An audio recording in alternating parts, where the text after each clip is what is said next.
At my wife's father's will reading, my wife smirked at me and said, "My father left me all his money, so don't expect a dime." The lawyer quietly smiled and slid a folder across the table. "Actually, you might want to read this first." My wife's smirk vanished as she turned the first page.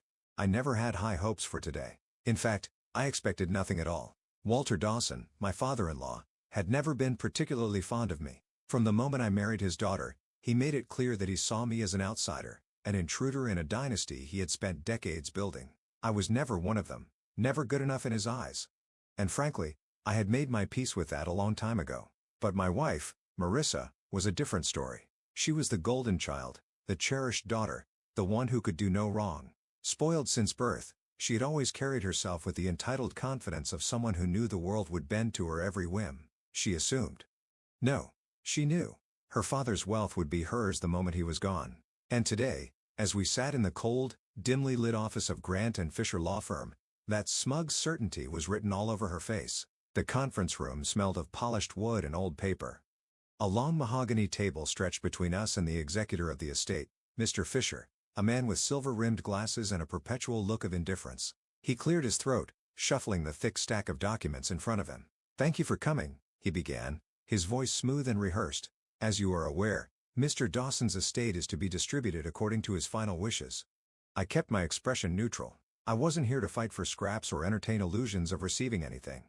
Marissa, however, sat forward, her manicured nails tapping rhythmically on the polished wood. The corner of her lips curled in an irritating smirk. She was dressed to impress, her designer dress hugging her frame, her jewelry sparkling under the overhead lights.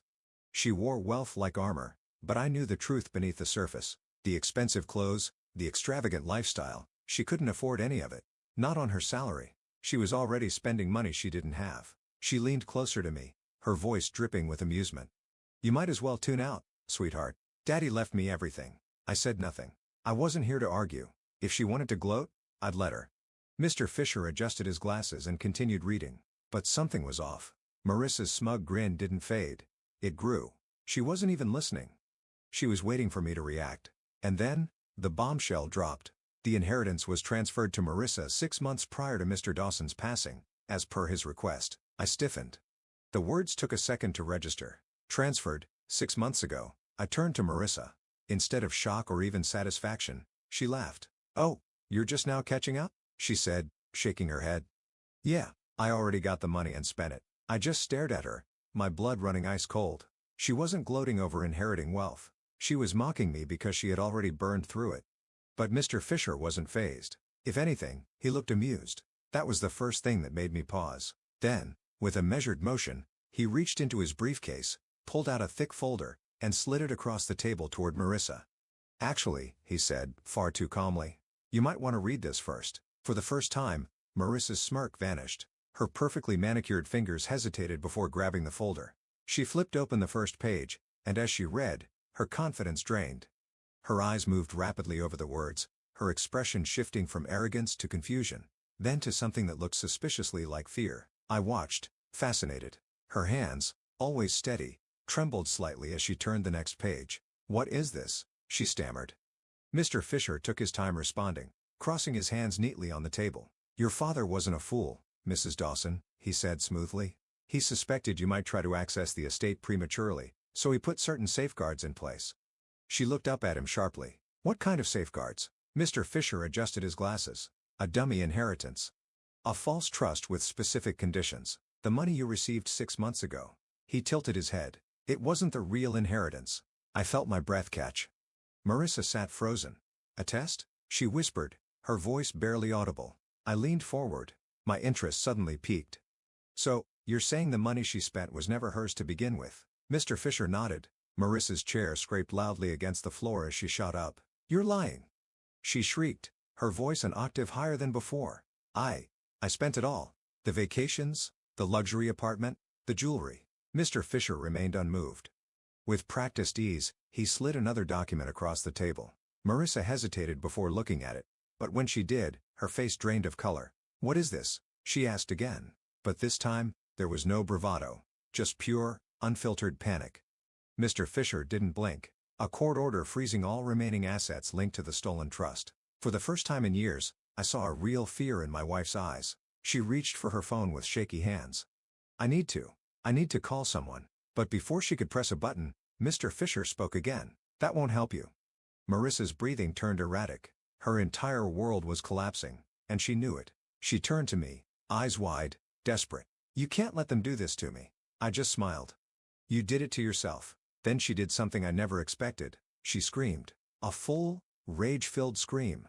Right there in the middle of the law office. It was a sound of defeat. Of a woman who had spent years believing she was untouchable, only to realize too late that she wasn't. Marissa had played herself. And I just sat back and enjoyed the show. The moment we left the law office, the weight of what had just happened began to settle in. But while I was still processing the sheer brilliance of Walter Dawson's final play, Marissa was spiraling. She stormed ahead of me, her heels clicking against the marble floor, phone gripped so tightly in her hand that I half expected the screen to shatter. I watched, almost amused, as she kept hitting redial, her perfectly manicured fingers trembling with each failed attempt. Pick up! Pick up! Pick up! She hissed under her breath, eyes darting back and forth like a trapped animal. Whoever she was calling wasn't answering. Not that I blamed them. Who would? I let out a slow breath, stuffing my hands into my pockets as I followed her out of the building. The air was crisp, sharp with the scent of rain, but the storm outside was nothing compared to the one brewing inside my wife. Correction, soon-to-be ex-wife. By the time we reached the parking lot, Marissa had given up on her phone and spun around to face me, her face twisted in something between fury and desperation. You knew, didn't you? She accused, her voice shaking. You knew my father was going to pull something like this. I raised an eyebrow. If I knew, do you think I'd be standing here so calmly? Her nostrils flared. You think this is funny? I tilted my head, pretending to consider it. A little. That was the moment she lost it. She lunged at me, hands curled into fists, slamming against my chest like an angry child throwing a tantrum. I lost everything, she screamed. Everything, you smug bastard. I caught her wrists mid-swing, holding them still. No, Marissa, I said evenly. You spent everything. She yanked her hands free, staggering back like I had slapped her. For the first time in years, she looked small, vulnerable. The layers of arrogance, entitlement, and designer clothes couldn't mask the undeniable truth. She had played a game. She wasn't smart enough to win, and she had lost. I can fix this, she whispered, more to herself than to me. Her eyes flickered with desperate determination. I just need to. She turned back to her phone, scrolling through her contacts with frantic movements. Her breath hitched when she found the name she was looking for. She hit call. I leaned against the car, crossing my arms over my chest. Let me guess. She held up a finger, silencing me. I smirked. Too late. Calling your lawyer? I continued, ignoring her glare. Or maybe one of your little friends who helped you burn through your fake inheritance? Her jaw clenched, but she didn't answer. Instead, she pressed the phone to her ear, listening, waiting. And then, her face fell. The call had gone straight to voicemail. I let out a slow, mocking whistle. Oof. That's rough. Marissa snapped her head up. Shut up. I grinned. You know what's funny? Just this morning, you sat in that office, smirking like you were untouchable. Like you had already won. And now? I gestured at her phone. You're alone, Marissa. No one's answering, are they? She swallowed hard because she knew I was right. The people she had surrounded herself with, the ones who had eagerly helped her spend every dime of what she thought was her inheritance, were nowhere to be found now that the money was gone. And that was when the panic truly started to set in. Her hands shook as she dialed another number, then another, and another. Every call went unanswered. Her breath grew uneven. This can't be happening, she muttered, fingers curling into her hair. This isn't real. I exhaled through my nose, watching her unravel. I should have felt bad. I didn't, because for years, I had watched her do this to others. I had watched her lie, manipulate, and discard people the second they were no longer useful to her. I had seen her humiliate waiters for bringing her food out a second too late. I had witnessed her mock struggling single mothers for not being able to afford designer clothes. And now? Now, she was the one no one wanted to be associated with. The irony was poetic. Marissa let out a shaky breath, turning her attention back to me. Her blue eyes were glossy with unshed tears. But I knew better. These weren't tears of remorse. They were tears of self-pity. She took a slow step forward. You wouldn't let me lose everything, she whispered.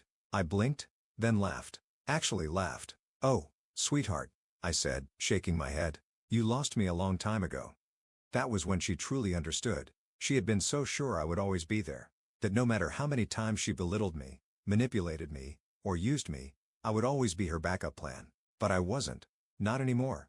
I opened the car door and stepped inside. Marissa, still standing there in shock, moved to grab the handle. Wait, I locked the door. Her face contorted. You're leaving me here? I rolled down the window just enough to see her properly. Oh no, Marissa. You left yourself here. Her breath hitched. I don't have any money. I don't even have a way home. I tilted my head. Sounds like a you problem.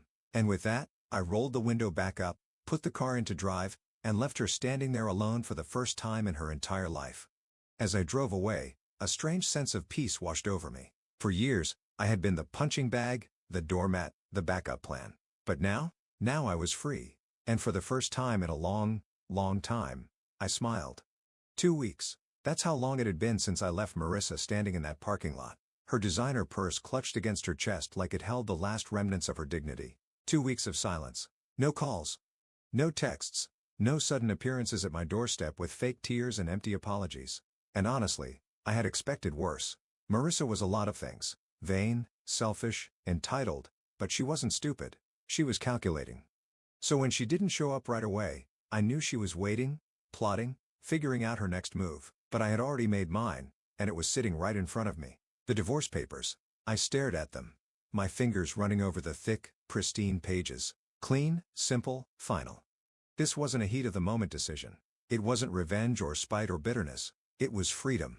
I took a deep breath, picked up the pen, and signed the first page. And right on cue, the doorbell rang.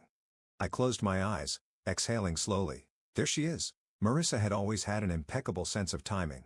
She knew how to drag out a moment, milk every last drop of control before making an entrance. But today, she was too late. I stood up, took my time walking to the door, and opened it. And there she was, Marissa Dawson, or soon-to-be Marissa Nobody, standing on my porch in the same designer coat she had worn the day her entire world imploded. Her makeup was perfect, her hair styled effortlessly. But I wasn't fooled. There was tension in her shoulders. A slight tremor in her lips. She was here for one reason and one reason only. She had nothing left. I leaned against the doorframe. Well, if it isn't my favorite soon-to-be ex-wife. Her jaw tightened. Let me in. I raised an eyebrow. What's the magic word? She inhaled sharply, nostrils flaring, but forced a tight-lipped smile. Please. I stepped aside, gesturing for her to enter. She hesitated, because for the first time in our entire relationship, she wasn't stepping into my house as my wife. She was stepping into my house as an outsider. I could see the realization hit her as she walked past me. She glanced around, her eyes darting to the spot where her designer furniture used to be. The expensive paintings, the ridiculous sculptures she had insisted on buying to impress her equally shallow friends, all gone. Because I had gotten rid of everything that reminded me of her. She turned to face me, arms crossed. We need to talk. I gestured to the couch. By all means. She didn't sit. Neither did I. She cleared her throat. I've had some time to think. I said nothing, waiting. She ran a hand through her hair. Things were set. Mistakes were made. I smirked. Buy things. You mean you laughing while telling me you had already spent all of your father's fake inheritance? Her lips pressed together. That's not what I meant. I nodded. Right? My mistake. Go on. She exhaled, frustration flickering in her eyes. Look, we've had our problems. I let out a sharp laugh. Oh, sweetheart, we didn't have problems. You were the problem. She flinched, but quickly masked it. I just think we shouldn't throw away everything we built together over a misunderstanding. A misunderstanding? That was rich. I folded my arms. Let me get this straight. You drained a fake inheritance, mocked me in a law office, lost everything. And now that you're broke, you want to work things out? She lifted her chin. I never said I was broke. I nodded toward the designer coat. She was clutching a little too tightly. Let me guess, that's the last expensive thing you own. Her fingers tightened around the fabric. Bingo. I sighed, rubbing my temples. You know what's funny? I would have done anything for you once. Her eyes softened as if she thought I was about to fold, but I wasn't. I met her gaze, my voice steady. But now, I wouldn't waste a single second on you. She inhaled sharply. You don't mean that. I laughed. Oh, I do. I walked past her, grabbed the divorce papers from the table, and slapped them against her chest. She grabbed them instinctively, eyes widening. What's this? She asked, her voice thin. I smirked. Your final exit ticket. She flipped through the pages, scanning them frantically, her breath quicker. Shallower. Her head snapped up. You're divorcing me? I shrugged. Figured I'd save you the trouble of plotting some ridiculous comeback plan. She swallowed hard. You already signed it? I nodded. She stared at me like she had never truly seen me before, like she had spent years underestimating me, assuming I would always be there, always willing to clean up her mess, but I wasn't her safety net anymore. She shook her head, taking a step back. "You don't have to do this." I tilted my head. "And what exactly is stopping me?" She was quiet for a long moment. Then, her last pathetic attempt, she sighed dramatically, letting the papers slip from her fingers onto the table. And when she looked up at me again, I saw it. The manipulation. The same old tactics. She took a slow step forward. Then another. Her lips parted slightly, her eyes softening, pleading. "You don't have to do this," she repeated, but softer this time. I watched her lift a hand, her fingers brushing against my chest. A deliberate touch, one I had fallen for 1,000 times before. I smiled. Then I took a step back. Her hand fell. Her face twisted. And that was the moment she knew she had lost. She let out a slow, shaky breath, her mask finally cracking. "So that's it." I nodded. She sucked in a breath, eyes flickering with something dark. "You'll regret this." I smiled wider. "No, Marissa. You will." She glared at me for a second longer, then grabbed the divorce papers, her hands trembling slightly. She stuffed them into her purse, turned sharply, and stormed toward the door. And as I watched her leave, I felt lighter, like I had just let go of a weight I didn't even realize I had been carrying.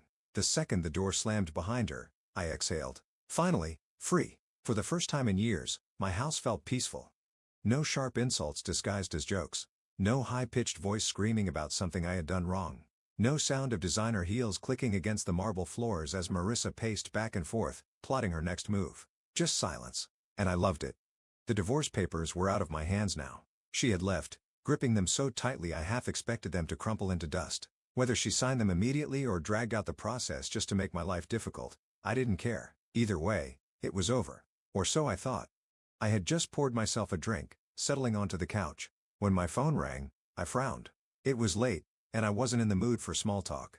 But when I saw the name on the screen, my stomach dropped. Margaret Dawson, Marissa's mother. For a split second, I debated ignoring it. The Dawsons had never been particularly warm toward me. And now that I was divorcing their daughter, I didn't see why that would change. But something felt off. Margaret never called me, not even when she and Walter were still together. She always let her husband handle things, preferring to keep her hands clean while he did the dirty work. So why now? I hesitated, then answered, "Hello." There was a pause. Then, "You bastard?" I blinked. "Excuse me, you really thought you could get away with this, didn't you?" Her voice trembled, not with sadness, but rage. "You think you can just divorce my daughter and walk away like nothing happened?" I pinched the bridge of my nose. "Here we go." "Margaret," I sighed. "I don't know what Marissa told you, but she's in the hospital, you piece of shit." My breath caught. "What?" A sharp inhale on the other end. "She overdosed." Silence. For a moment, I thought I had misheard her. She what?" "You heard me," Margaret snapped. "Took a bunch of pills. Doctor said if she hadn't been found when she wouldn't have made it." I exhaled sharply, running a hand down my face. Jesus. A million thoughts ran through my head. Was it real? Was this just another manipulation tactic? Or had she really? No. Even Marissa wouldn't go that far. Would she? I swallowed. "Where is she?" "Street. Vincent's," Margaret said tightly. "And you better get here. Now." Then she hung up. I sat there, gripping the phone so tightly my knuckles turned white. Marissa, in the hospital. I shouldn't care. She had destroyed everything between us. Used me, mocked me. Tried to manipulate me even as she lost everything. But despite it all, despite the years of damage, the lies, the betrayal, I couldn't shake the image of her lying in a hospital bed, alone, helpless. Was this my fault? I exhaled sharply. No. I wasn't the one who burned through millions of dollars. I wasn't the one who used people and tossed them aside like they were disposable. I wasn't the one who turned our marriage into a battlefield. But still, before I could talk myself out of it, I grabbed my keys and headed for the door. Street. Vincent's hospital was eerily quiet when I arrived. The kind of quiet that buzzed with tension, like a storm waiting to break. I approached the front desk, clearing my throat. "Marissa Dawson." The nurse barely glanced up. "Room 307. Visiting hours are almost over." I nodded, making my way down the hallway, my footsteps echoing in the sterile white corridor. When I reached her door, I hesitated. For the first time in a long time, I wasn't sure what I was walking into. Would she be grateful to see me? Would she be furious? Or would she be too broken to care? I took a breath, then pushed the door open. The room was dim, the only light coming from the beeping machines beside the bed. And there, lying pale and fragile against the white sheets, was Marissa. For a second, I barely recognized her.